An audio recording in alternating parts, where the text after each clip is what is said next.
Mercy isn't deep, but it is 90 minutes of fun. I'm breaking down what makes it interesting, but also why it does nothing more than entertain when you pass that popcorn.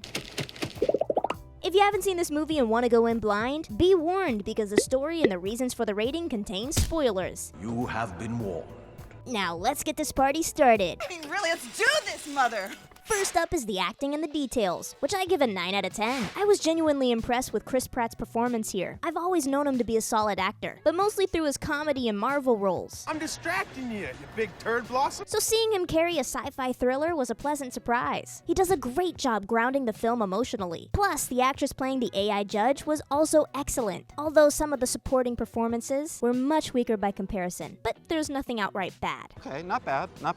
Now visually, this movie shines. The CGI used for the crime reconstruction and the AI interfaces was well done and integrated itself naturally into the story. Seeing it in 3D only heightened that sense of immersion. The world itself feels believable and well lived in. Not gonna lie, this was a pretty cool screen unseen. The attention to detail is excellent. Now for the story and script, which I give a 5 out of 10. Even though I did enjoy the movie for what it was, I can admit that the story was fairly run-of-the-mill and questionable in a few spots. The premise is solid and most of the movie is fun and engaging. The script flows well and is written solidly enough, though it could have benefited with less swearing. Do you know any other words? I also liked the decision to have the story unfold in real time, matching the 90-minute window that the main character has to prove their innocence. That being said, 90 minutes feels extremely short, given how little concrete evidence there is to actually clear the main character's name. A longer time frame probably would have made things more believable, but I understand why the filmmakers went with the shorter time. That's okay, I get it. Also, the ending was kind of disappointing because the female cop ended up being dirty, and you could kind of see the twist coming from like a mile away. But up until that point, I was mostly enjoying myself. I also appreciate that the movie didn't have any preachy or heavy-handed agenda pushing and just kept the real-world opinions out of it, which is good because I like my fiction movies to stay fictional. Keep your opinions to yourself. Overall, the movie is not exceptional, and there are definitely shaky moments here and there, but it's far from the worst movie I've ever seen. It's an average, serviceable watch. Pretty much par on the course for most Amazon originals. Seems so pedestrian. Here's your spoiler warning, guys, because now we're getting into the reasons for the rating. This movie is billed as a PG-13 sci-fi thriller, which is pretty much accurate, so let's talk about that. Sex, baby. A pinup calendar appears in 2 scenes, and the teenage daughter is dressed somewhat provocatively in a couple of Instagram reels. Drugs and alcohol. Liquor is consumed in this movie, and the main character is an alcoholic. Also, cigarettes and vapes are used, and meth making and selling is talked about. Language. There was 1 F word, 26 S words, 3 A words, 3 B words, 4 D words, 10 heavy uses of blasphemy, and 15 others. Time for violence. Most of the violence in this movie is indirect, shown through surveillance footage, AI recreations, and crime scenes. This includes the wife's murder and a policeman being shot.